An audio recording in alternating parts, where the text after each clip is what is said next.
You're in the market for a new phone and you've had your eye on Samsung's flagship, the Galaxy S10 Plus, since it was announced in March 2018, but you didn't pull the trigger yet because you really want to hear feedback from someone who has extensively used the phone. Well, you are in the right place because this 10-year iPhone fanboy has been using the Galaxy S10 for the past 60 days, and I'm going to share everything that I love and the things that I don't love. I am Mike, and welcome back to Tech 24/7 TV. Hit like, hit subscribe, but whatever you do not forget to remove your Galaxy Buds from your pants before laundry day, otherwise you will be a sad panda. Now, let's get started. What is going on, everyone? It is Mike, and I am telling you my story of switching to the Galaxy S10. So I switched to the Galaxy S10 almost 2 months ago after having owned every iPhone, iPad, and Apple Watch that's been released, I think, in the past 10 years. My wife hates it. But otherwise, many people tend to over-dramatize switching from Apple to Samsung or even vice versa. But I can honestly say that after owning all of these Apple products, switching to the S10 has been pretty good, minus a few bumps along the way. I will put timestamps to the different sections to my right as well in the comments below. That is because the Galaxy S10 strikes a near perfect balance of hardware and software that really underscore why the device is near the top, if not the top, of the food chain. It features all of the bells and whistles of any modern flagship, including a beautiful all-glass design. It has a bright, vivid display that runs edge to edge. The battery is going to last you all day and then some. You have wireless charging, wireless power share. You have the ability to charge your phone via USB-C. You have a 3.5mm jack for those people who like to go old school. There's that in-screen ultrasonic fingerprint reader. You have 3 cameras on the back and 2 cameras on the front.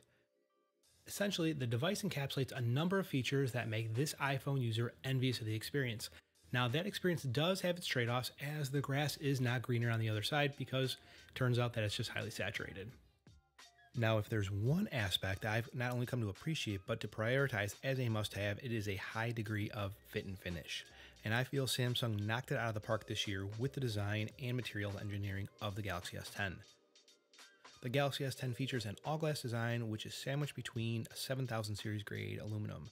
As someone who loves a well-designed product, I appreciate that the Galaxy S10 is able to deliver a luxurious look and feel that iPhone users are really accustomed to by using premium materials while coming in a full 33 grams lighter than my iPhone. Some people subscribe to the idea that the iPhone XS Max feels more premium due to the difference in weight when compared to the Galaxy S10. In this scenario, I much prefer the Galaxy S10 over the iPhone because it feels both narrower in the hand and thinner when it's in the pocket of my jeans. Next up, it is the nucleus of the Galaxy S10 experience. The Galaxy S10 features a 6.4-inch AMOLED Infinity O display that's running at 3040 by 1440 display resolution, pushing an amazing 4.3 million pixels. Side by side to the iPhone XS, it's not hard to see why people are drawn to Samsung display because I can't really blame them, it is beautiful. Samsung is using their special sauce to create a display that not only produces extremely vivid colors, but also has the inkiest blacks no matter the lighting condition. The effect of the display is only made better when you consider that it's also capable of delivering 800 nits of brightness, making the Galaxy S10 line of devices ideal for watching HDR content. Biometrics and security. The S10 Plus features Samsung's first generation in-screen ultrasonic fingerprint reader, and my success ratio has been hit or miss at best. I thought my experience was due to the factory installed screen protector, which I removed after a few days, only to find out that it didn't really make any difference whatsoever in the accuracy of the results. Then I installed updates from Samsung and even went so far as to factory reset my phone, but alas, nothing significantly better. When it works great, but when it doesn't work, it's pretty miserable. For example, Android offers a few supplemental security features that are collectively branded as Smart Lock. These features allow the device to remain unlocked when certain conditions are present. Now for me, I have Smart Lock enabled on my phone when it's in my pocket, when I'm at my house, and when my Galaxy Buds are going to be connected. But for some reason, the fact that I have Smart Lock enabled for my home, it doesn't work without first using a biometric authentication. Now, if you're using either one of these features and have success, please let me know what I'm doing wrong in the comments below. Now, as for placement of the fingerprint reader, I would prefer to have it in the lock button similar to how it's implemented on the S10e. Now, that's not to say that the gap in customer experience is far and wide, it is just not ideal from my perspective. Now, if you've been following the channel for any time, you're likely aware that I have a love for electronics that have great button tactility. The big annoyance here is that the power button is located way too high up along the right-hand side for my liking. If I were to use a single word to sum up the S10's camera performance, it would no doubtly be the word consistent. Under most lighting conditions, the S10 produces a bright and colorful image that tends to skew a little bit warm.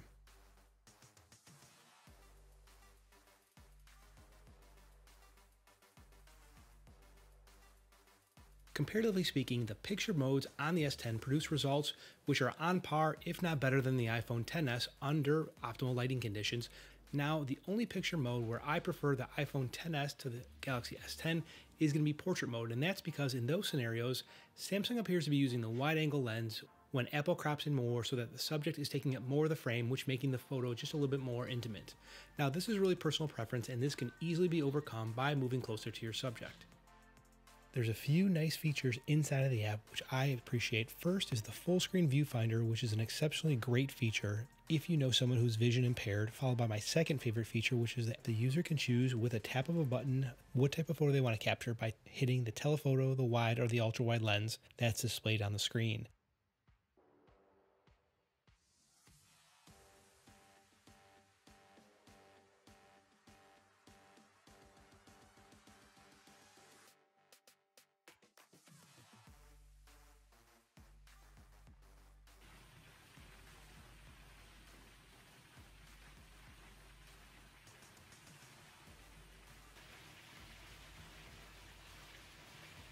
Oh, that's interesting. You can switch between the lenses.